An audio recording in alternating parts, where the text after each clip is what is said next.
Good morning, ladies and gentlemen. And first and foremost, Anne Maria, thank you very much for a very generous introduction. The delegates and participants, they already seem to be impressed. That makes my job a lot easier. Well, I'm very happy to be here this morning with you all, participating in the European summer school. The weather doesn't seem to agree. Sorry about that. Well, not your fault, but yes. The weather has different ideas this morning, and to attend this conference on leadership and governance in sustainable tourism. Very happy to be here in Finland, in the beautiful city of Seinäjoki. I would like to thank, on behalf of the World Tourism Organization, all the organizing bodies, entities, and in particular, the Seinäjoki University of Applied Sciences for hosting this important event. As Anne Maria introduced me, I work for the World Tourism Organization. I head the Department of Technical Cooperation, and my department is responsible for extending our technical assistance to all the member states of the UNWTO. We have about 162 sovereign states as our members. And if you want me to describe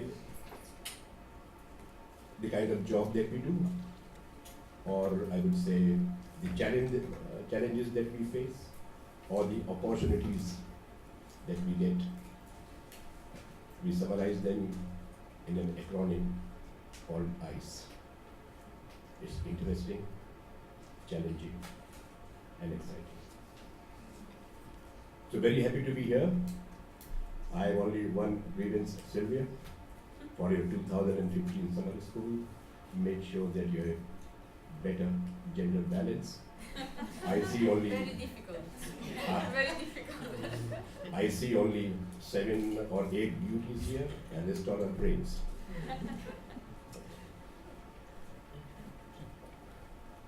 So first, very quickly, before I go on to the case studies and the best practices in the world in the field of strategic plans for tourism destinations, a very brief word on what is a tourism strategy. It is nothing but a very composite, integrated blueprint or an action plan, a directional path for the achievement of policy goals. And this is done through implementation of programs, pre-identified projects, targeted actions, well-focused, and allocation of resources.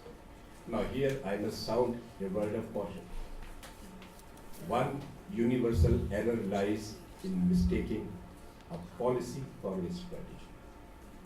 In very simple terms, a policy tells you what you want to achieve. Today you are here, tomorrow you want to be there. A strategy tells you how you reach there. You can go this way, you can go that way, you can jump this table, and if you have the capacity, you can leave from here to there in one long journey.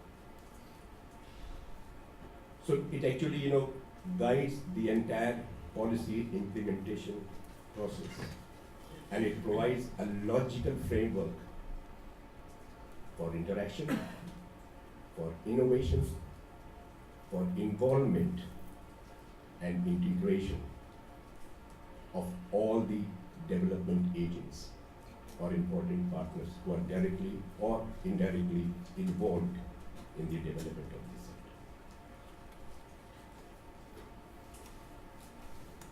The strategic tourism plans, they are formulated by and large on the basis of the goals and priorities which are decided by the stakeholders or the major players. What do we want to achieve? How do we want to achieve? In the area of planning, development, marketing, human resource, sustainable development, the entire gamut of activities which constitute the tourism sector. And here, when I'm using the word destination, I'm using it in a very loose sense of the term, because the destination can be a very, very local affair, and we can even have, let's say, a country like Singapore as a destination at the national level. So first, top level is tourism development, followed by tourism policy, and out of tourism policy flows your strategy or set of strategies to guide the entire development process, either at the local level or at the national level. So, a strategy would provide very clear-cut guidelines for specific actions. Now here we have to differentiate. You can be very specific in the short to medium term. It can be 1 to 3 years, it can be 3 to 5 years. Because you know the circumstances and the situations will prevail at this point of time. And that gives you an opportunity to plan and implement in a definite manner. But who knows the future? The economic impact, the recession, the political impact, or tsunamis, and so on and so forth. So in the long term, it is very broad and very loose. So the success of any strategy lies in being flexible and to be able to adapt itself to ever-changing global, regional, and local scenarios. It defines in very clear terms the roles and responsibilities of various partners. The idea being that there should not be any collision between the partners. There should not be any contradiction between the partners. And there should not be any duplication of efforts between the partners. And of course, I don't have to tell you that partnerships are essential at two different levels. Public sector and private sector on one hand, and between various public sector agents on the other. Because tourism is a multi-sectoral industry. A tourism board or a tourism ministry cannot aspire to develop this sector alone. You have to have on board like the Ministry of Environment or Civil Aviation or Infrastructure and Culture and so on and so forth. Let's take a quick look at some of the models of strategic plans. There are two models at this point in time. There is a work model and there is a voice model. Now, if you look at both the models, you'll find that a visitor is supreme in both the models. He or she is given the highest consideration or importance. So a visitor is the real consumer of all the products and services which are offered by a destination. Then we have businesses or industry on both sides, different terminology, which serve the visitors.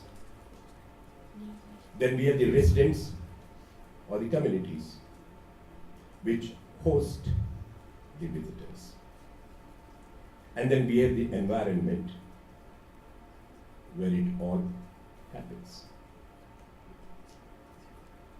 For example, the work model has been adopted and applied by a very successful tourism destination like Thailand, while countries like UK, Australia, Argentina, Morocco, they have adopted the WISE model.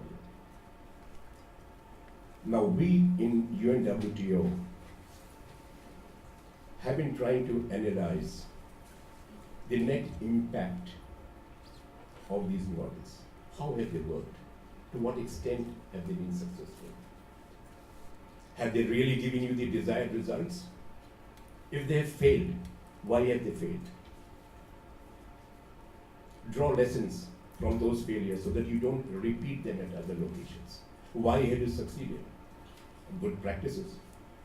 Draw lessons, case studies, replicate them in other destinations which have a similar profile. So we have been working in this direction for the last 2 or 3 years, especially my department. We also have a full-scale department of destination development and management in the house, and we work very closely on this. So these two models have undergone or is still undergoing a metamorphosis, a very radical change, because we came to the conclusion You have 4 elements on one side and 4 elements on the other. We came to the conclusion that there is, again it's a very broad statement, that there is very little connectivity between these elements. These elements sometimes fall short of full integration and they fail to run like a well-oiled machine.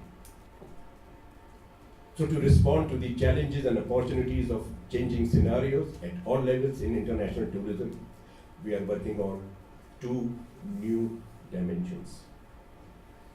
One is how to strike pentagonal partnerships. It's an operational topic. And the second one is the ecosystem approach, which is a strategic model. Let's take a quick look at the pentagonal partnership. Who are your partners when you come to a destination? Your first partner is your visitor, the user or the consumer. Demand. You have to carry out an analysis, you have to prepare their profile, and you have to be as interactive with them as possible. They are your best ambassadors. They provide you with the best referrals.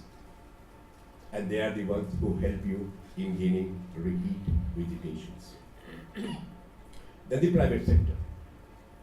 The private sector has the responsibility of operating and managing the sector on a day-to-day basis.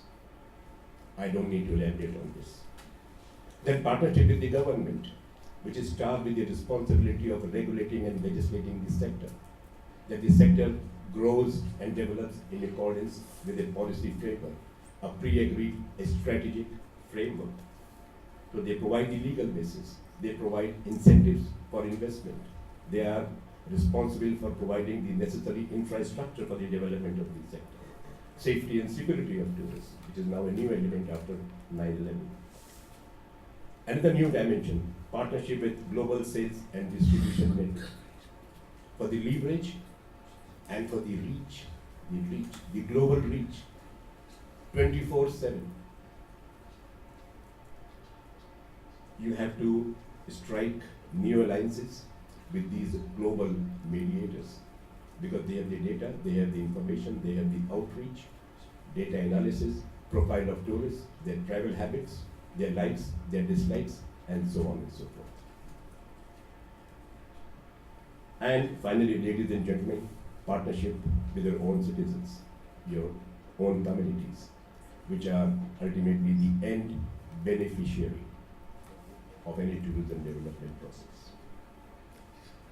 I must say with due respect to many of the delegates here, but we have a different definition of tourism in UNWTO. In worldwide fora, when you talk about tourism, it conjures up images of 5-star hotels, air travel, alcohol, sun, sand and sea, beaches, bikini-clad girls, in short, having a good time. We see tourism as much more. We see tourism as an engine for fostering social and economic development at the local level, at the grassroots level. Creation of jobs, incomes for women, for youth, for disadvantaged groups who do not get other opportunities in life. So the communities are the net beneficiaries because they derive social and economic benefits for any tourism development process. And through a good strategy, we have to ensure that there is a good and mutually beneficial and healthy host-guest relationship. Host-guest relationship. And that your communities, your citizens, they develop a positive attitude towards the visitors. Yes, ma'am. Now the ecosystem approach, I mean, it sounds very hi-fi. It is nothing but, in this approach we use ecological metaphors derived from nature. Business definitions based on nature. If you go very simple in your observations, you'll find that nature has a million elements which are complementary and supplementary to each other, where growth can take place within the same environment. As with the organisms in nature, I said, sector becomes extremely proactive. All these subsectors, they come together. Mutually beneficial, symbiotic relationship, critical partners.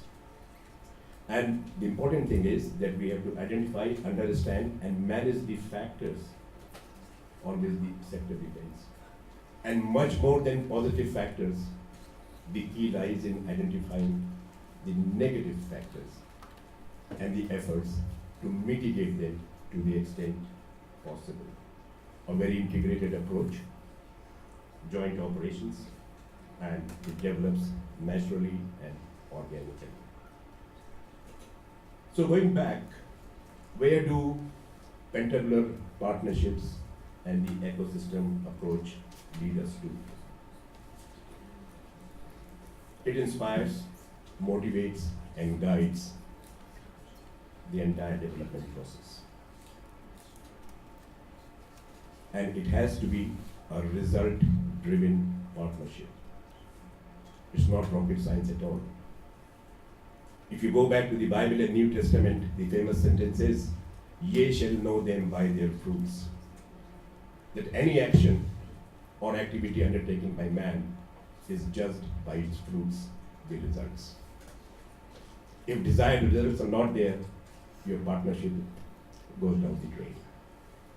So here what happens? All the major partners, they agree, they engage, plan, invest, implement, and monitor strategically.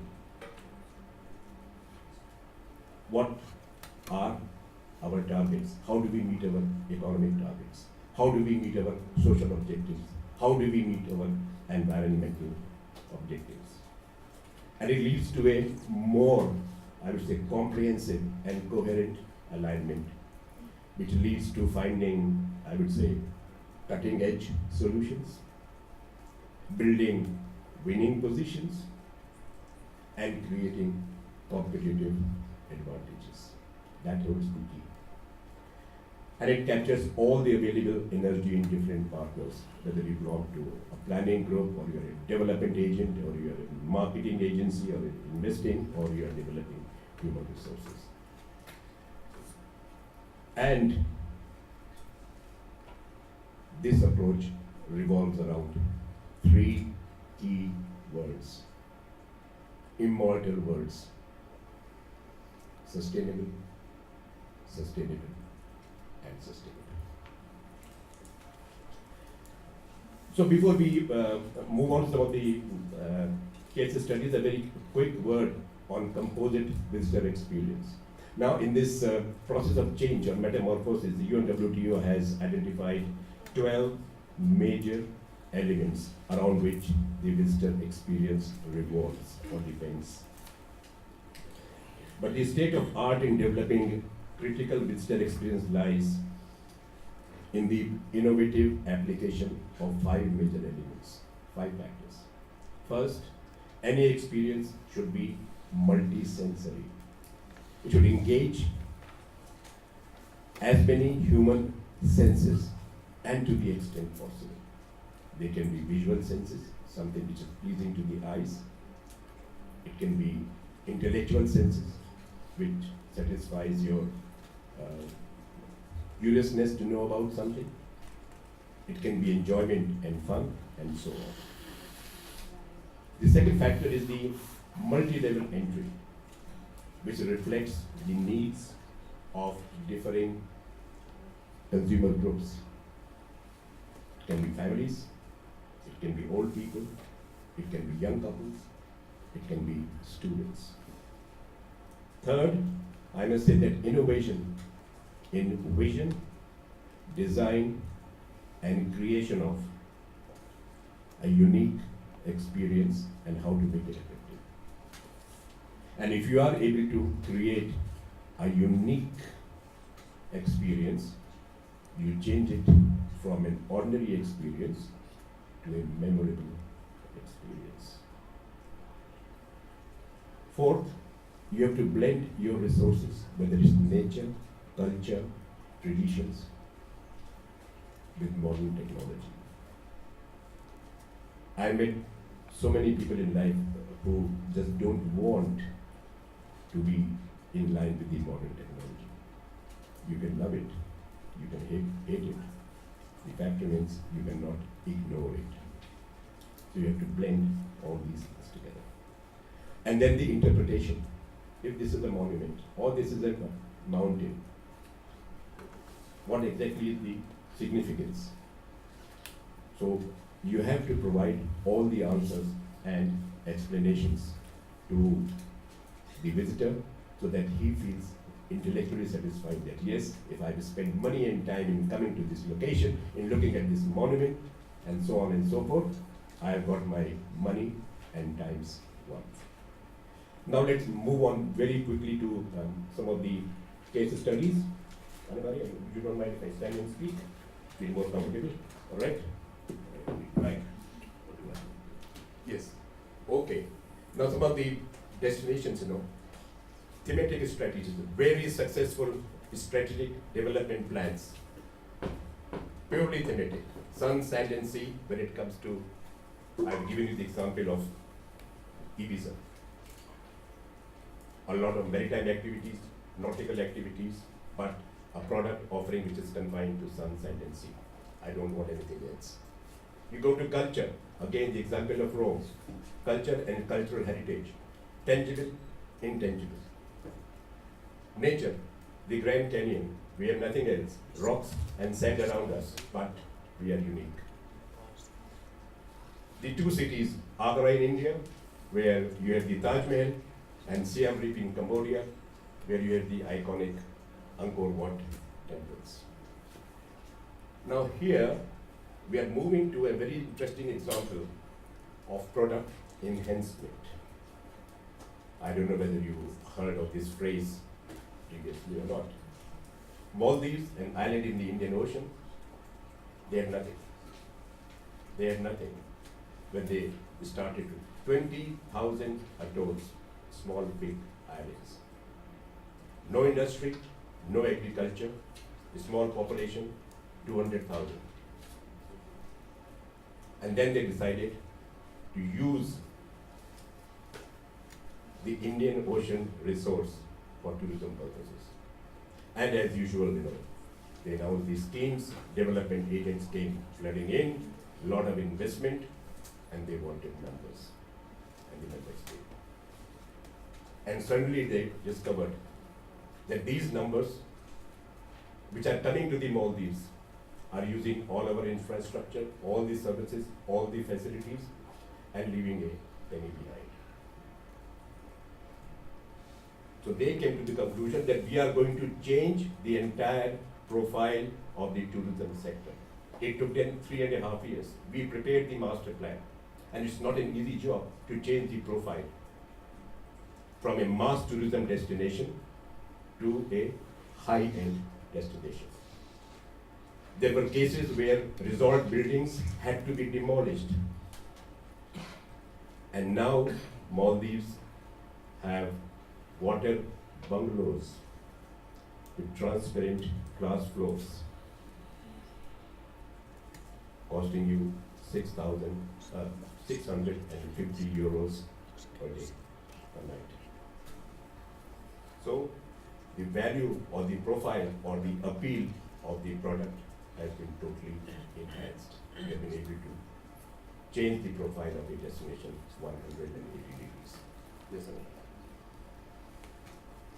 Then product invention. I don't know whether you know this phrase or not. Emirates, Dubai. They have nothing. Now, all human-made attractions which have been packaged so well, which have been branded so well, and with garnishing of shopping, salt and pepper and mustard and everything, Tabasco, they shop. So they have created a product out of nothing, artificial beaches. They've used their desert for desert safaris, for desert experience.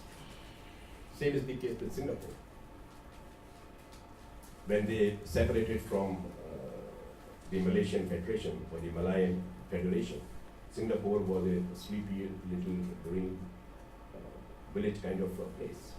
And Lee Kuan Yew, the former Prime Minister, he said he is going to make Singapore a real service center, trading, banking, insurance, and tourism. So the theme parks, the water parks, and all these things, plus of course, very attractive shopping as well. The best example of a strategic plan when it comes to product diversification is Egypt. Whenever anyone mentions the word Egypt, what comes to your mind? The pyramids, the pharaoh, the sphinx, the camels. But if you're able to cover all these in 2 days, what else is left? You have seen the pyramids, you have photographed pyramids, you have stood next to pyramids and you took your photographs, selfies or whatever. You've done it. Then what? A cruise on the Nile. Yes. Takes my. You are the lucky one. Thank you. And therefore they said, no, we have culture, we have history, we have archaeology. We are not going to abandon this very important component of our tourism product. We are going to hold on to it, and if possible, we are going to consolidate it. So hold on to it with the right hand, and with your left hand, undertake a process of product diversification. So resorts on the Red Sea. Now if you go to Sharm el-Sheikh, the way it has been developed, now it has more than 11,000 hotel rooms in different categories, maybe 4 and 5 star hotels. How many are full though? Sorry? How many of those rooms are full though? Well, Not very many at the moment. I fully agree with you. I fully agree. You are isolating Egypt as an example. What happened to Greece when the economic crisis hit? What happened to Ireland? What happened to Portugal? Now these are external factors. Don't forget that tourism is one industry which is totally dependent on factors which are external and exogenous. That is the demand. But you're also If encouraging. something goes wrong in the European Union, which generates almost 55% of traffic to Asia and the Pacific, what is the fault of Thailand, China, India, Sri Lanka, Maldives, Malaysia or Singapore? If the demand itself dies down at the point of generation. Yes, your point is valid. Ups and downs, peaks and valleys, they come in the life of every single destination. Internal circumstances, they can be social disruptions, they can be political crisis, there can be economic crisis and so on and so forth. But still there are ways and means to get out of it. You see, in spite of the economic crisis, the country in Southern Europe which did extremely well was Spain. The tourism sector of Spain proved to be extremely resilient, and therefore against the failure of, failure means in terms of numbers and value of Portugal or Greece, Spain still held on to as much as was possible. And then economic diversification in the case of Las Vegas, a sleepy, small town in the state of Nevada, suffered from one big factor: migration. The population was 145,000, which came down to 32,000. So they took up again something which is very unique: gaming, entertainment, and people have given them various names, that it is a sin city, or it is a city of second chances, gambling, or the marriage capital of the world. But the fact remains that the population has come back to 200,000, and it is one of the 3 top destinations in the US for conferences, conventions, and exhibitions. Now, When it comes to marketing strategies, Anne-Maria, I know you are sweating, huh? Waste a lot of time. Okay. Now, new destinations. Let's look at Slovenia first. When Slovenia became independent, they said, what can we do? Again, low level of agriculture, no manufacturing industries, what can we develop? Okay, we can develop tourism for economic and social development. But then they looked around. Who do we have as our neighboring, competing destinations? The giants, Austria, Vienna, Salzburg, culture, Tyrol, Innsbruck, skiing, water sports, Italy, full of culture, coastal areas, food, wine, everything. Can we compete against them? Maybe yes, but it will take us a century. So find a product which is different from them. And then, okay, we are going to go in for a very different kind of development. Community-based tourism, rural tourism, small-scale development, with the full involvement and participation of local communities, where local communities plan, develop, operate, manage, and market their own destination. Contrasting case, Croatia, again woke up. What can we use? What can we have by way of tourism product? They again looked around.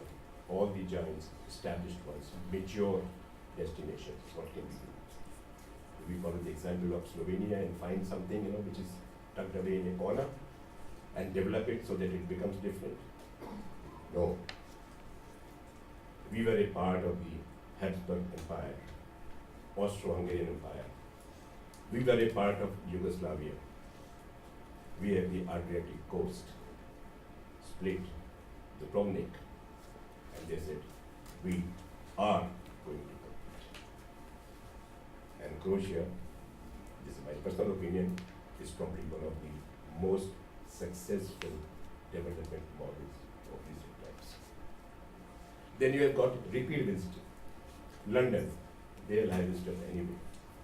I went there for 7 days. I could not see this, I could not see that, I could not see the changing of guards, I could not go to Madame Tussauds, or my shopping was incomplete when I went to Oxford Street. So let's go again. Phuket in Thailand, activity-oriented holidays. If you are looking for peace, serenity, calmness, you can do everything, and you can do nothing, and you can do it beautifully. Long stay, Bali, again a conscious decision. Of course, we have 5-star hotels and a convention center and so on and so forth. But we have to create an environment to encourage and motivate long stay visitors. So visa abolished for 45 countries. Tourists are entitled to health and medical facilities. If you're a long staying visitor, you can get your driving license for $10 valid for 30 days. You have got special banking facilities where you can transfer money from your home bank account to your local bank account without any commission, and so on and so forth. And then we have the high value, low volume destinations as part of very successful application and implementation of strategic plans. Bhutan, which caps the number of tourists. We will not take more than 6,000 tourists per year. That's the cap, the city. The condition is that you have to spend so much per day when you enter Bhutan. Now mind you, in international tourism, transport expenses are not attributed to tourism. Your international airfare is paid in your home base at the point of generation. So the net economic impact, the external injection of funds into the local economy comes to the actual expenditure which you make in the country. So that it's a volume versus value gain. High value per capita. Same thing with Costa Rica. We are unique. We provide you with an eco-tourism unique experience. We want tourists who are well-read, well-informed. We have got respect for environment, and we also provide them with a learning opportunity more about nature. So we don't want general interest tourists. If If you come and spend, you are welcome. But again, we are not looking for numbers. And of course, you have round-the-year destinations. New York, one would go for a million reasons. Morocco, when they started, it was all Casablanca, inspired by the movie. Morocco's entire identification was confined to Casablanca. But could one Casablanca sustain the entire industry round the year? No. So dangerous. Marrakesh, again diversification to make sure that you can go to a beach in one season, you can go to the mountain in the other, and you can still have a very strong cultural experience. So thank you very much, ladies and gentlemen, for listening, and I'd be very pleased to answer any questions that you have.